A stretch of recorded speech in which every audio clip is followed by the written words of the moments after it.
जय हिंद दोस्तों मैं धीरेश प्रजापति स्वागत करता हूं आप सभी का आपके अपने YouTube channel education your future में। तो दोस्तों इस वीडियो में मैं आपके लिए लेके आया हूं चैप्टर 5 ऋजुरेखीय पथ पर गति का पार्ट 2। यदि आपने पार्ट 1 अभी तक आप नहीं देखे हैं तो डिस्क्रिप्शन में उसका लिंक दिया गया है, आप वहां से जाकर देख सकते हैं। तो वीडियो में शुरू से लेकर अंत तक बने रहिए क्योंकि वीडियो आपके लिए बहुत खास होने वाला है। ठीक है दोस्तों, और हाँ, यदि आपने चैनल को अभी तक सब्सक्राइब नहीं किया तो मेरे चैनल को सब्सक्राइब करके मुझसे आप जुड़ जाइए क्योंकि इस चैनल पर आपका फ्री में पूरा कोर्स कराया जा रहा है। और साथ में मुझे आप इंस्टाग्राम पर फॉलो भी कर लीजिए। तो चलिए हम आपको बताने वाले पार्ट 2 में त्वरण किसे कहते हैं, एक्सीलरेशन किसे कहते हैं। चलिए ध्यान से देखिएगा दोस्तों, इतना आसान से तरीके में आपको समझाऊंगा कि आपको अलग से पढ़ने की जरूरत ही नहीं पड़ेगी, आपका यही वीडियो में ही तैयार हो जाएगा डिफिनीशन। ठीक है दोस्तों, तो ध्यान दीजिए। त्वरण किसे कहते हैं? किसी वस्तु के वेग में परिवर्तन की दर को त्वरण कहते हैं। किसी वस्तु में वेग परिवर्तन की दर को त्वरण कहते हैं। मान लीजिए कोई दोस्तों वस्तु है, ये क्या हो रहा है दोस्तों, चल रहा है। ठीक है, मान लीजिए 20 मीटर प्रति सेकंड के हिसाब से चल रहा है। ये मान लीजिए कोई वस्तु है, वस्तु जो है वो 20 मीटर प्रति सेकंड की चाल से चल रहा है, लेकिन अब ये क्या हो रहा है दोस्तों, इसका दूसरे जब सेकंड पहुंचेगा ये, तो इसका चाल क्या होगा दोस्तों, 45 मीटर प्रति सेकंड हो जाए। यानी अगले सेकंड में जब पहुंच रहा है तो 45 मीटर पहुंच रहा है। एक सेकंड में 20 मीटर जाता है और दूसरे सेकंड में ये 45 मीटर का सफर तय कर रहा है यह पिंड। तो यानी एक सेकंड में 20 ही मीटर था, तो दूसरे सेकंड में अगर ये 40 जाता तो एक समान चाल होता। लेकिन इसका क्या है दोस्तों, वेग परिवर्तन हो रहा है। परिवर्तन का मतलब 20 था फिर 45 हो गया, यानी 5 अगले सेकंड में बढ़ गया। 20 का 40 होना चाहिए था अगले सेकंड में ना, लेकिन 45 हो गया तो ये 5 बढ़ गया, या तो 45 ना होकर 30 ही हो जाता। तो दोस्तों एक सेकंड में 20 मीटर जा रहा है, दूसरे सेकंड में 30 मीटर जा रहा है। यानी क्या हो रहा है दोस्तों, उसका वेग परिवर्तन हो रहा है, चाहे घटे चाहे बढ़े चाहे एक समान हो। जब वेग होता है तो उसमें त्वरण होता ही होता है, बिना त्वरण के वेग नहीं होता। ठीक है, तो त्वरण उसी को कहते हैं, वेग परिवर्तन को ही हम त्वरण कहते हैं। तो ध्यान दीजिएगा दोस्तों, किसी वस्तु के वेग में परिवर्तन की दर को त्वरण कहते हैं। जितने समय में परिवर्तन हो रहा है, उसका वेग बदल रहा है, वह उसका त्वरण कहलाता है। अब त्वरण 3 कंडीशन में हम देखते हैं। देखिए कभी कभी त्वरण क्या होता है, ए से 0 से छोटा होता है। जब 0 से छोटा होगा त्वरण तो समझ लीजिए क्या है, चाल जो है वो मंदित है। ठीक है, जो वेग है वस्तु की वो मंदित है। अगर यही जो ए होगा ये बड़ा होगा, 0 से बड़ा, 0 का मतलब कि कोई चाल 5 सेकेंड 10 सेकेंड 15 सेकेंड यहाँ कुछ भी होगा, त्वरण अगर इससे बड़ा है तो समझ लीजिए क्या है, चाल धनात्मक होगा। क्या होगा दोस्तों, धनात्मक है, यानी बढ़ रहा है चाल, इसका त्वरण क्या हो रहा है, बढ़ रहा है। मंदित का मतलब घट रहा है, यानी ऋणात्मक होगा। ठीक है, इसको हम ऋणात्मक कर देंगे। अगर चाल यानी त्वरण 0 है, ए बराबर 0 आया है, तो चाल क्या हो रहा है दोस्तों, एक समान है। जो चाल है पिंड का या वस्तु का एक समान से है। ठीक है, जैसे एक सेकंड में 20 मीटर जा रही, दूसरे सेकंड में भी 20 मीटर ही जाएगी और तीसरे सेकंड में भी 20 मीटर ही जाएगी। तो ये हो जाएगा एक समान चाल। एक समान चाल में त्वरण क्या होता है, बराबर होता है 0 के। अगर 0 से बड़ा है त्वरण तो वो धनात्मक होगा, यानी उसकी जो चाल है वो बढ़ रही है। अगर ये दोस्तों त्वरण घट रहा है, 0 से छोटा है, यानी माइनस में त्वरण आया है, तो समझ लीजिए चाल क्या है, मंदित है। ठीक है दोस्तों, समझ में आ गया। उम्मीद करता हूं आप बहुत अच्छे से समझ चुके हो त्वरण है क्या। त्वरण का फार्मूला होता है दोस्तों, त्वरण बराबर वेग परिवर्तन बटे समय। त्वरण का फार्मूला क्या होता है, वेग परिवर्तन बटे समय। तो वेग परिवर्तन अगर होगा तो वेग v2 माइनस v1 और ये होगा t2 माइनस t1, यानी समय क्या होगा, दूसरे समय में से पहले को घटा देंगे। तो घटाएंगे तो हमें डेल्टा, यहाँ पे v है तो v मिल जाएगा और नीचे t है तो डेल्टा t मिल जाएगा। अंतर को हम डेल्टा से व्यक्त करते हैं यहाँ पे। ठीक है, तो इसलिए यहाँ पे त्वरण बराबर निकल गया डेल्टा v अपान डेल्टा टी। आप त्वरण बराबर, आपको फार्मूला पहले से ही पता होगा, वेग परिवर्तन बटे समय होता है, तो आप यहाँ ए बराबर delta we upon delta T लिख दीजिएगा। चलिए यहाँ तक तो आपको समझ में आ गया है। अब आप इसके पहले जब वेग और चाल पढ़ रहे थे तो उसमें औसत वेग औसत चाल पढ़े थे, तो आप त्वरण पढ़ रहे हो तो इसमें भी आप औसत त्वरण पढ़ोगे, और उसमें तात्क्षणिक त्वरण तात्क्षणिक वेग और चाल पढ़े थे, तो इसमें भी आपको तात्क्षणिक त्वरण पढ़ना होगा। तो चलिए सबसे पहले हम देख लेते हैं औसत त्वरण, ठीक है, एवरेज एक्सीलरेशन। तो ध्यान दीजिएगा दोस्तों, एवरेज एक्सीलरेशन किसे कहते हैं? यदि कोई वस्तु परिवर्ती त्वरण के अधीन यानी बदलती हुई त्वरण के अधीन हो, ठीक है, अधीन गतिमान है, तो वस्तु के वेग में हुए कुल परिवर्तन का कुल समय के साथ अनुपात उस वस्तु का त्वरण कहलाता है या औसत त्वरण कहलाता है। समझ लीजिए दोस्तों, जैसे कोई वस्तु है परिवर्ती त्वरण के साथ, परिवर्ती त्वरण का मतलब उसका जो त्वरण है बदल रहा है, कभी एक समान हो रहा है, कभी क्या हो रहा है, अधिक हो रहा है, कभी कम हो रहा है। अभी मैंने आपको कम ज्यादा के बारे में बताया। तो अपरिवर्ती त्वरण के अधीन यानी उसके अंतर्गत काम करता हो, ठीक है, उसके अंडर में काम कर रहा हो, गतिमान हो, तो वस्तु के वेग में हुए परिवर्तन का कुल समय के साथ अनुपात उस वस्तु का औसत त्वरण कहलाता है। तो ध्यान दीजिए दोस्तों, ये त्वरण यहां से हम ए बार से व्यक्त करेंगे, औसत त्वरण को निकालने के लिए हम ए से व्यक्त कर रहे हैं, तो औसत त्वरण को निकालने के लिए हम ए बार से व्यक्त करेंगे, ठीक है। ए के ऊपर जो रेखा लगी है उसे हम बार बोलते हैं, तो ए बार पढ़ा जाएगा यहाँ पे। अब ध्यान दीजिए दोस्तों, यहां भी क्या निकलेगा? Delta we upon delta T. क्यों निकलेगा? सिर्फ आपका फार्मूला तो वही रहेगा, चेंज होगा क्या दोस्तों? आपका ए त्वरण, जो मान रखने का तरीका होगा, त्वरण चेंज होगा, तो त्वरण चेंज होगा, इसके ऊपर हम बार लगा देंगे। तो यदि कोई वस्तु परिवर्ती त्वरण के अधीन गतिमान है यानी बदलती हुई त्वरण के अधीन, ठीक है, उसके अंतर्गत है, तो वस्तु के वेग में हुए कुल परिवर्तन यानी कुल परिवर्तन जितना होगा उसको हम जोड़ेंगे, तो जोड़ेंगे डेल्टा वी निकलेगा, कुल समय के साथ उस वस्तु का अनुपात औसत त्वरण कहलाता है। कुल समय और कुल चाल जो होगा उसका गतिमान जो होगा, कुल वेग उसको जोड़ लीजिए और कुल समय को जोड़ दीजिए, यहाँ पे औसत त्वरण आपका निकल जाएगा, ठीक है। चलिए अब आप देख लीजिए अगला इसके दोस्तों, तात्क्षणिक त्वरण। तात्क्षणिक त्वरण बोलिए या तत्कालिक त्वरण बोलिए, ठीक है, दोनों का मतलब एक ही होता है। तो तात्कालिक त्वरण बोलिए या तो तात्क्षणिक त्वरण, इसको इंग्लिश में बोलते हैं इंस्टेंटेनियस एक्सीलरेशन। देखिए, यदि औसत त्वरण का समय अंतराल डेल्टा टी, औसत त्वरण का समय अंतराल डेल्टा टी अत्यंत छोटा अर्थात डेल्टा टी क्या हो? लिमिट टू टेंड 0 हो, ठीक है, यानी समय अंतराल क्या हो? 0 हो, तो इस दौरान वस्तु का त्वरण उसका तात्क्षणिक त्वरण कहलाता है। अगर समय अंतराल 0 हो और उसका, ध्यान दीजिए दोस्तों, डेल्टा टी जो हो वो क्या होगा? 0 हो, वो तात्क्षणिक त्वरण कहलाता है, तत्कालीन त्वरण कहलाता है, याद रखिएगा, ठीक है। तो अब क्या करेंगे? ए, अब इसको ए वेक्टर से व्यक्त करेंगे। त्वरण को मैंने ए से व्यक्त किया, औसत त्वरण को ए बार से, तो अब तत्कालिक त्वरण को किससे व्यक्त करोगे? ए वेक्टर से। जो एरो दिख रहा है इसको हम वेक्टर बोलेंगे अगर ऊपर लगेगा तो, अगर सिर्फ ऊपर ना लगा के अगर आगे 0 यहां दे दे डेल्टा टी, और इसको तब 10-2 पढ़ा जाएगा, इसको क्या पढ़ा जाएगा? 10-2, ध्यान दीजिएगा, ठीक है। तो इसलिए ध्यान दीजिएगा, ए वेक्टर बराबर लिमिट डेल्टा 10-2 बराबर यहाँ पे देखिए delta 10-2 dv upon delta T, तो यहाँ पे बार लगा है या तो आप वेक्टर लगा दीजिए, ठीक है, delta we vector upon delta T, क्योंकि यहाँ वेक्टर लगा है, बराबर क्या निकलेगा? डेल्टा देखिए D V vector upon D T, V के सापेक्ष टी का अवकलन करने पर, ठीक है। अब ए वेक्टर बराबर D upon D T, V का वेक्टर करेंगे यहाँ पे डी, अवकलन करेंगे तो D upon D T D X upon D T हो जाएगा, दोनों तरफ मैंने अवकलन कर दिया है। तो यहाँ पर निकलेगा ए वेक्टर बराबर, देखिए डी का डी में गुणा होगा डी स्क्वायर, बगल में एक्स एक्स हो जाएगा, वेक्टर हट जाएगा, और डी का डी में होगा, देखिए डी डी डी हो जाएगा, और टी स्क्वायर, तो यहाँ पर डी का डी का अवकलन करेंगे डी ही आएगा, टी टी का होगा टी स्क्वायर हो जाएगा, ठीक है। तो ये तो आपका निकल गया क्या दोस्तों?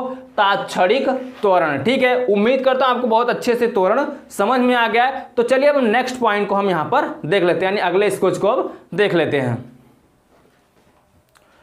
अब देखिए दोस्तों, आप रेखी गति का ग्राफी निरूपण में पहला है स्थिति समय ग्राफ निरूपण देखेंगे, ठीक है, पोजीशन टाइम ग्राफ। देखिए दोस्तों, इसको समझ लीजिए आप, यह एक ऐसा ग्राफ है जिसमें समय को एक्स अक्ष के अंदिश तथा वस्तु की विभिन्न वस्तुओं को वाई अक्ष के अंदिश प्रदर्शित करते हैं। इस ग्राफ का उपयोग एक स्थिर वस्तु, एक समान वेग से गतिमान वस्तु अथवा परिवर्ती वेग से गतिमान वस्तु आदि की गति का अध्ययन करने हेतु किया जाता है। समझिए दोस्तों, स्थिति समय ग्राफ को हम किस में प्रयोग करते हैं? जैसे एक समान वेग हो, ठीक है, एक समान वेग होना चाहिए या असमान वेग होना चाहिए, ठीक है, या दोस्तों एक समान हो या असमान हो या मंदित हो, तीन प्रकार से वेगों को हम यहां पर लेकर चलेंगे। ठीक है, अब ध्यान दीजिए बोल क्या रखा है, ये जो ग्राफ है ये समय की स्थितियों को आपको बताया कि समय में कितनी दूरी तय कर रही हैं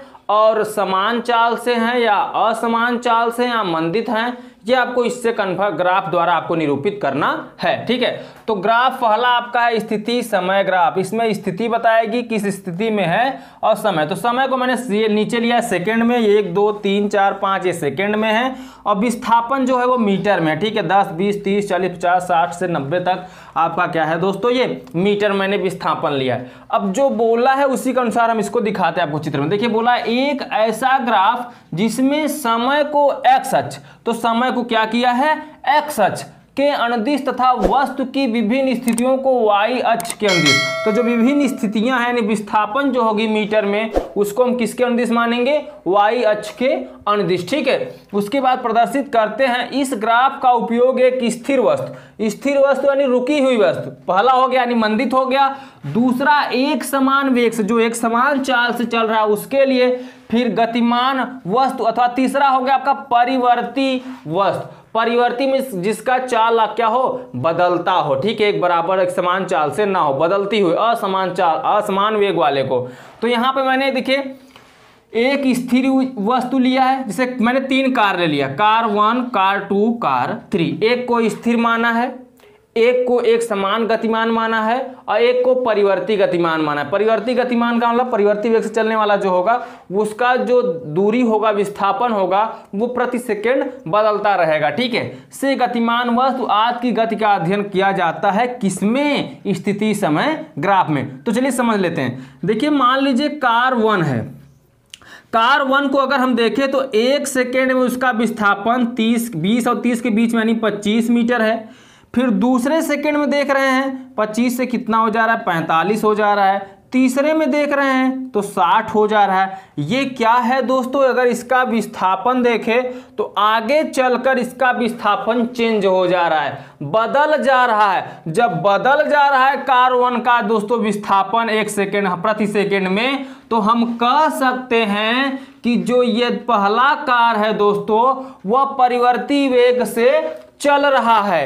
अब दूसरे कार पे आते हैं, दूसरा कार देखिए 1 सेकेंड में 15 मीटर इसके बीच में है, 15 मीटर। फिर इसके दूसरे सेकंड देखिए, दूसरा सेकंड अगर हम लेंगे यहाँ पे तो 15 के बाद कितना आ रहा है 25 में, यहाँ देखिए 15 के बाद 30, सॉरी दोस्तों यहाँ 2 के सीधे रखना चाहिए था मुझे, ये 2 के सीधे बनेगा। ठीक है, यहाँ पे 2 के, तो 15 30 हो जाएगा।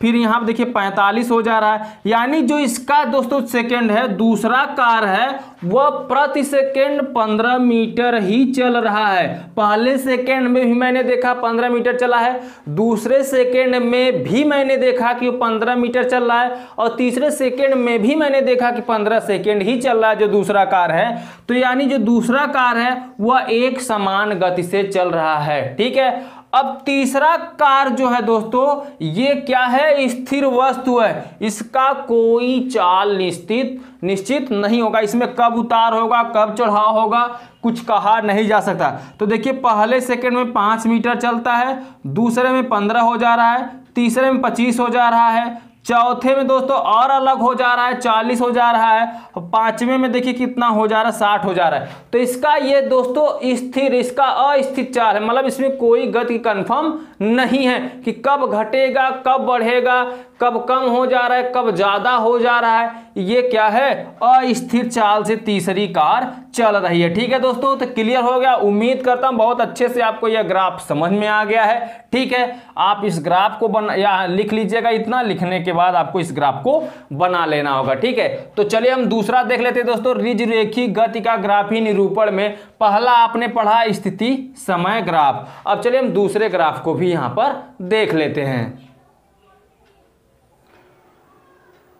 अब दूसरा देखिए दोस्तों, समय वेग ग्राफ, टाइम वेलोसिटी ग्राफ। चलिए देख लेते हैं टाइम वेलोसिटी ग्राफ है क्या। देखिए, यदि हम किसी गतिमान वस्तु के विभिन्न समयांतरालों पर वेग का मापन करके उसका समय के साथ ग्राफ खींचे तो ऐसा ग्राफ समय वेग ग्राफ कहलाता है। फिर से ध्यान दीजिए, बोला यदि हम किसी गतिमान वस्तु के विभिन्न समयांतरालों, तो जो भी विभिन्न, देखिए इसका मैंने संरचना पहले बना रखा है यहाँ पे, विभिन्न समयांतरालों पर वेग का मापन करके उसका समय के साथ ग्राफ खींचे तो ऐसा ग्राफ समय वेग ग्राफ कहलाता है। ठीक है, अब देखिए इस ग्राफ में सामान्यतः समय t को x अक्ष पर तथा वेग v को y अक्ष पर प्रदर्शित करते हैं। समय को x अक्ष पर और वेग को y अक्ष पर प्रदर्शित करते हैं।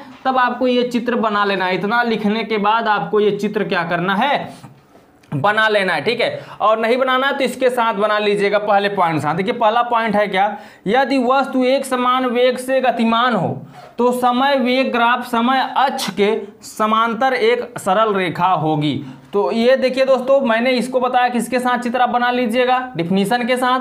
डिफिनीशन के साथ बनाने के बाद मैंने अब देखिए पहला शब्द, देखिए ये जो मैंने यहाँ लिखाया है चित्र बना लीजिएगा, बी लिखाया है और सी लिखा है, तीनों का चित्र आप बना लीजिएगा। तो पहले आप बना लीजिए इसका चित्र इसके साथ।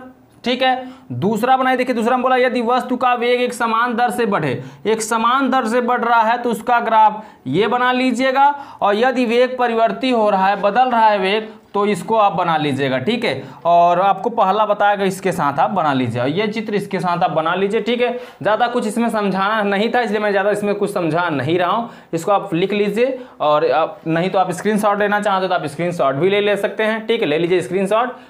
उम्मीद करता हूँ आपने स्क्रीनशॉट ले लिया। ठीक है, तो चलिए तीसरे पॉइंट को हम देख लेते हैं इसका दोस्तों। अब देखिए दोस्तों, ऋजुरेखी गति का ग्राफी निरूपण में तीसरा पॉइंट है समय त्वरण ग्राफ, टाइम एक्सीलरेशन ग्राफ। देखिए यदि किसी वस्तु के त्वरण की गणना भिन्न भिन्न अंतरालों पर करके, यानी समय अंतरालों पर, ठीक है, अलग अलग अंतरालों पे करके त्वरण को y अक्ष तथा समय को x अक्ष पर लेकर एक ग्राफ खींचे तो उसे समय त्वरण कहते हैं। ठीक है दोस्तों, समझ गए क्या। जैसे आप एक x अक्ष ले लीजिए, ये आपका होता है x अक्ष और ये होता है आपका y अक्ष। ठीक है, इस तरीके से हमें ग्राफ खींच दें, इस पर हम समय ले लें और इस पर हम त्वरण ले लें, तो यही आपका क्या हो जाएगा दोस्तों, समय त्वरण ग्राफ हो जाएगा। क्लियर हो गया। चलिए अब ये तो हो गया समय त्वरण ग्राफ। अब इसके पहले पॉइंट, दूसरे पॉइंट, तीसरे पॉइंट को समझ लीजिए। यदि विराम में स्थित कण का वेग एवं त्वरण शून्य हो तो ग्राफ कैसे बनेगा, ध्यान दीजिए। अगर विराम में स्थित कण का वेग शून्य हो, जब कण का वेग शून्य होगा तो समय भी यहाँ पे इस तरीके से आप ग्राफ बना दीजिए पहले को। ठीक है, समय को नगण्य मान के, त्वरण को नगण्य मान के यहाँ पे क्या कर दीजिएगा, पहला ग्राफ बना दीजिएगा। दूसरा, यदि नियत है यानी शून्य त्वरण से गतिमान वस्तु का समय त्वरण ग्राफ पूछे तो दूसरे चित्र को बना दीजिएगा। ठीक है, बहुत ज्यादा इसमें समझाना है नहीं दोस्तों, सिर्फ आपको चित्र बना देना है। और एक नियत त्वरण से गतिमान वस्तु का समय त्वरण बनाना है तो इस तीसरे चित्र को इसी प्रकार से आप बना दीजिए। ठीक है दोस्तों, ज्यादा कुछ इसमें करना नहीं है। ठीक है दोस्तों, ये सब आपके एग्जाम में भी पूछा नहीं जाता। इस पर आधारित जो क्वेश्चन होते हैं, इनके सूत्रों के गति के जो समीकरण होते हैं उस पर क्वेश्चन आपसे बहुत ज़्यादा पूछे जाते हैं, तो उन पर ज़्यादा फोकस करिएगा। और उसका मैं निगमन भी करा दूंगा दोस्तों, जो गति के समीकरण होते हैं मैं सभी का निगमन कराऊंगा दोस्तों। ठीक है दोस्तों, ग्राफी विधि से भी और कलन विधि से भी, दोनों का निगमन कराऊंगा, तो बने रहिएगा मेरे साथ। तो चलिए दोस्तों, हम नेक्स्ट देख लेते हैं दोस्तों, नेक्स्ट स्केच को, गति के समीकरणों को। ठीक है, अब देखिए दोस्तों, गति के समीकरण, एक समान त्वरित गति के समीकरण। तो दोस्तों गति के समीकरण न्यूटन ने 4 दिए थे, आपको पता होगा कि न्यूटन ने गति के लिए 4 समीकरण दिए थे। तो चलिए हम बता देते हैं आपको कौन कौन से दिए थे। तो यहाँ लिख दीजिए, इसके उनकी 4 समीकरण है। पहला v बराबर u प्लस at, दूसरा आपका समीकरण है s बराबर ut plus half at square, तीसरा है v स्क्वायर बराबर u स्क्वायर प्लस 2as, और चौथा उन्हें दिया था टीवें सेकेंड के लिए यानी टीवें समय के लिए एस टी बराबर u plus half a 2t minus 1। ये उन्होंने 4 समीकरण दिया था। कौन? महान वैज्ञानिक न्यूटन ने, या तो कह सकते हैं सर आइजक न्यूटन ने। ठीक है, मैंने नोट में लिख भी दिया है ताकि आप लिख लीजिएगा। इन समीकरणों के प्रतिपादन महान वैज्ञानिक सर आइजक न्यूटन ने किया था। ठीक है दोस्तों, तो यहाँ पे आप लिखना चाहें तो लिख दीजिए, नहीं तो आप जानते रहिए कि गति के समीकरणों के प्रतिपादक कर्ता कौन थे दोस्तों, तो वो थे आपके न्यूटन। ठीक है, चलिए अब समझ लीजिए इसमें v क्या है, u क्या है, s क्या है, a क्या है, t क्या है। ठीक है, तो चलिए हम इसको समझा देते हैं। देखिए v जो है वस्तु का अंतिम वेग है, u जो है वस्तु का प्रारंभिक वेग है। ठीक है, जैसे जहां से वस्तु चलेगा उसका प्रारंभिक वेग जो होगा वो u होगा, और जहां पर रुकेगा वो उसका अंतिम वेग होगा वह v होगा। ठीक है, और a जो होगा वस्तु का एक समान त्वरण होगा।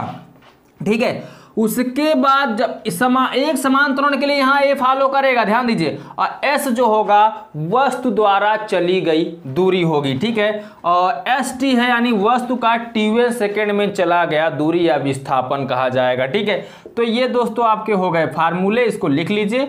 अब इसका बच रहा है इस चैप्टर में निगमन। इन्हीं सूत्रों का मैं निगमन कराऊंगा।